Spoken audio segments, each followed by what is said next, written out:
Good morning everyone. मैं doctor Maya Agarwal, assistant professor SPC government college Ajmer. आज का हमारा टॉपिक है essential rules of valid acceptance. जैसा कि हम देख चुके हैं, स्वीकृति भी किसी भी ठहराव के लिए होना अत्यंत आवश्यक है, लेकिन स्वीकृति किस प्रकार प्राप्त हो ताकि हम उसको लीगली वैलिड एक्सेप्टेंस मान सकें, तो उसके लिए आज हम कुछ बिंदुओं पर चर्चा करने जा रहे हैं कि किस प्रकार एक प्रस्ताव के ऊपर स्वीकृति प्राप्त होनी चाहिए। पहली बात तो हम देखें तो स्वीकृति जो होती है वो शर्त रहित होनी चाहिए, क्योंकि अगर स्वीकृति में किसी भी प्रकार की शर्त होगी तो स्वीकृति सत्तापूर्ण नहीं मानी जाएगी। दूसरी बात है जो हमें देखनी है कि स्वीकृति हम जिस उद्देश्य से सामने वाले व्यक्ति का प्रस्ताव रखा है उसकी स्वीकृति पूर्णतः शर्त रहित होनी चाहिए, यानी स्वीकृति में किसी भी शर्त की बाध्यता नहीं होनी चाहिए, तभी वो स्वीकृति स्वतंत्र मानी जाएगी। दूसरी बात जो हमें ध्यान रखनी है, स्वीकृति मस्ट बी प्रेस्क्राइब मैनर में, स्वीकृति जो है सही तरीके से दी जानी चाहिए, यानी एक व्यक्ति स्वीकृति लिखकर, बोलकर, मौखिक या लिखित या एम्प्लॉयड किसी प्रकार से दे सकता है, लेकिन उसका एक प्रॉपर वे होना चाहिए, उसके अनुसार स्वीकृति उस पर प्राप्त होनी चाहिए।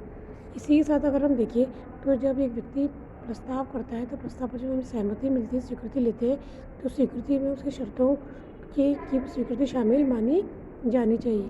सपोज़ करिए राम ने श्याम से कहा कि मैं आपका मकान 10 लाख में खरीदना चाहता हूँ कि आप बेचोगे, लेकिन मैं उसका भुगतान 2 किस्तों में करूँगा, यानी 10 लाख प्रतिफल को 2 बार यानी 5-5 लाख के टुकड़ों में चुकाएगा।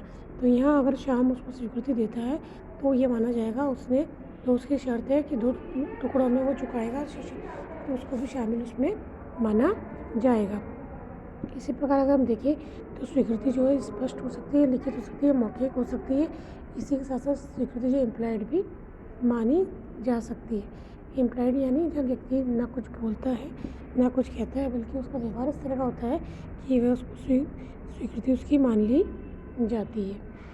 इसी तरह से अगर हम देखें तो स्वीकृति में हमें ध्यान रखना है, यदि हमारा स्पेसिफिक ऑफ़र है तो स्पेसिफिक ऑफर की कंडीशन में जिस व्यक्ति को आपने प्रपोजल भेजा है या दिया है उसी व्यक्ति द्वारा उस पर एक्सेप्टेंस दी जानी चाहिए। और इन जनरल ऑफर में ये होता है कि जब कोई भी व्यक्ति उसको स्वीकार करके अपनी स्वीकृति दे सकता है। तो कहने का आशय है कि स्वीकृति किसी भी प्रकार से दी जा सकती है, लेकिन स्वीकृति स्वतंत्र होनी चाहिए, किसी भी प्रकार का उसमें दबाव नहीं होना चाहिए। और स्वीकृति की अगर हम शर्तों को ध्यान में रखते हुए स्वीकृति प्राप्त होनी चाहिए। इसी तरह अगर हम देखें तो स्वीकृति जो है उसका कम्युनिकेशन भी होना चाहिए, यानी एक ए ने बी को प्रस्ताव किया और बी ने उसको अपनी स्वीकृति दे दी, तो उसकी सूचना या जानकारी ए तक पहुंच जानी चाहिए। यदि वह सूचना की जानकारी ए तक नहीं पहुंचेगी तो वो उसको स्वीकृति को संबंध नहीं माना जाए। संबंध का आशय सूचना पहुंचना, मतलब स्वीकृति अगर मिल जाती है तो सूचना ए तक पहुंचना आवश्यक है, तभी स्वीकृति एक्सेप्ट मानी जाएगी। दूसरी बात जो हमें और देखनी है वो ये है कि acceptance must be from competent person. तो किसी भी स्वीकृति वैध होने के लिए कि अधिकृत व्यक्ति द्वारा स्वीकृति प्राप्त होनी चाहिए और उनका इंटेंशन तो क्रिएट लीगल रिलेशन वाला होना चाहिए, तभी स्वीकृति वैध मानी जाएगी। इसी तरह से अगर हम देखें तो स्वीकृति जो होती है हमारी, उसके लिए हमें हमेशा ध्यान रखना है कि स्वीकृति सही समय पर प्रदान की जाए। यदि स्वीकृति सही समय पर नहीं दी जाएगी तो समय निकल जाएगा, तो समय निकल जाने के बाद स्वीकृति का कोई महत्व नहीं रह जाता है। तो इसलिए बच्चों हमें ध्यान रखना है कि जब भी हम प्रस्ताव पर स्वीकृति देते हैं तो स्वीकृति में बहुत सोच समझ कर देनी चाहिए, क्योंकि जब आप स्वीकृति दे देते हो तो जैसे स्वीकृति प्रस्ताव को मिल जाती है तो वो एग्रीमेंट का रूप ले लेता है। तो इसलिए स्वीकृति सोच समझ के देनी चाहिए और स्वीकृति का संबंध भी प्रस्तावक तक पहुँच जाना चाहिए, तभी अपनी स्वीकृति वैध मानी जाएगी।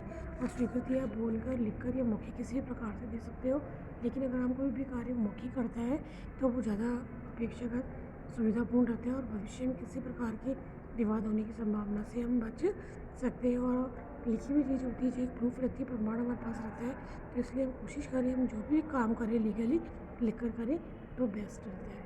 तो बच्चों आज हमने देखा कि एक स्वीकृति हम किस प्रकार दे सकते हैं, किस प्रकार स्वीकृति हम प्राप्त कर सकते हैं। तो स्वीकृति के